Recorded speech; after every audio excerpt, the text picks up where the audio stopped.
Hello everyone, welcome to our CAD NEST YouTube channel. Our CAD NEST is an ISO certified and educational institution.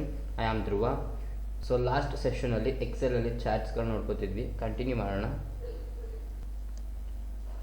So insert last session ಅಲ್ಲಿ line chart ಮುಗಿದಿತ್ತು, pie chart continue ಮಾಡಬೇಕಿತ್ತು. So pie chart start ಮಾಡೋಕ್ಕೆ ಅಂತ ಮುಂಚೆ so ಇಲ್ಲಿ data ಇದೆ, ಡೇಟಾನ select ಮಾಡಿ.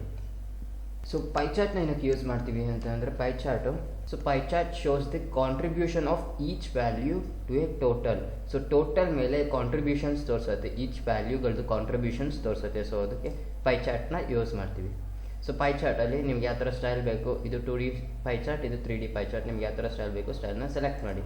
ಸೊ ಪೈ ಚಾರ್ಟ್ ಅಪಿಯರ್ ಆಗಿದೆ. ಪೈ ಚಾರ್ಟ್ ಅಪಿಯರ್ ಆದಾಗ ಡಿಸೈನಲ್ಲಿ ಚೇಂಜ್ ಚಾರ್ಟ್ ಟೈಪಲ್ಲಿ ಪೈ ಚಾರ್ಟಲ್ಲಿ ನನಗೆ 2D ಪೈ ಚಾರ್ಟ್ ಬೇಕು ಅಂದರೆ 2D ಪೈ ಚಾರ್ಟ್ನ ಸೆಲೆಕ್ಟ್ ಮಾಡ್ಬೋದು. ನಿಮಗೆ ಯಾವ ಥರ ಸ್ಟೈಲ್ ಬೇಕು ಸ್ಟೈಲ್ನ ಸೆಲೆಕ್ಟ್ ಮಾಡಿ. Change chart type. Next save as template.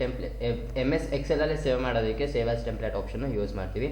Next rows ಕಾಲಮ್ಸ್ನ ಸ್ವಿಚ್ ಮಾಡಬೇಕಂದ್ರೆ ಸ್ವಿಚ್ ರೋಸ್ ಕಾಲಮ್ಸ್ನ ಯೂಸ್ ಮಾಡ್ತೀವಿ. ಸೊ ರೋಸ್ ಕಾಲಮ್ಸ್ ಎಲ್ಲ ಸ್ವಿಚ್ ಆಗಿದೆ. So next chart layout. So chart ಲೇಔಟಲ್ಲಿ ಸ್ಟೈಲ್ಸ್ಗಳನ್ನ ಚೇಂಜ್ ಮಾಡೋದಕ್ಕೆ ಚಾರ್ಟ್ ಲೇಔಟ್ ಆಪ್ಷನ್ನ ಯೂಸ್ ಮಾಡ್ತೀವಿ. ಸೊ ಈ ಥರ ಸ್ಟೈಲ್ಸ್ಗಳನ್ನ ಚೇಂಜ್ ಮಾಡ್ಬೋದು.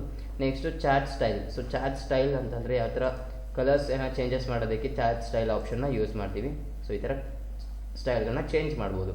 ಸೊ ನೆಕ್ಸ್ಟು ಚಾರ್ಟ್ಸ್ಗಳನ್ನ ಮೂವ್ ಮಾಡಬೇಕಂದ್ರೆ ಒಂದು ಶೀಟಿಂದ ಇನ್ನೊಂದು ಶೀಟ್ಗೆ ಮೂವ್ ಕೂಡ ಮಾಡ್ಬೋದು. ಸೊ ಎಕ್ಸಾಂಪಲ್ ಶೀಟ್ 3 ಇಲ್ಲಿದೆ. ಸೊ ಶೀಟ್ 3 ಇಲ್ಲಿ ಚಾರ್ಟ್ ಇದೆ. ಸೊ ಈಗ ನಾನು ಶೀಟ್ 4ಗೆ ಮೂವ್ ಮಾಡಬೇಕು. ಸೊ ಮೂವ್ ಚಾರ್ಟ್ ಓಪನ್ ಮಾಡಿ, ಮೂವ್ ಚಾರ್ಟಲ್ಲಿ ಶೀಟ್ 4ನ ಸೆಲೆಕ್ಟ್ ಮಾಡಿ ಓಕೆ ಕೊಡಿ. ಸೊ ಶೀಟ್ 4ಗೆ ಚಾರ್ಟ್ ಮೂವ್ ಆಗಿದೆ.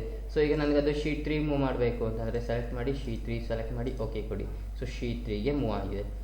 ಸೊ ಇಷ್ಟು ಡಿಸೈನ್. ನೆಕ್ಸ್ಟ್ ಸೆಷನಲ್ಲಿ ಲೇಔಟ್ ತಿಳ್ಕೊಳ್ಳೋಣ. ಇನ್ನು ಹೆಚ್ಚಿನ ಇನ್ಫಾರ್ಮೇಷನ್ಸ್ಗಾಗಿ CAD NEST YouTube channel like ಮಾಡಿ, ಶೇರ್ ಮಾಡಿ, ಸಬ್ಸ್ಕ್ರೈಬ್ ಮಾಡ್ಕೊಳ್ಳಿ. Thank you.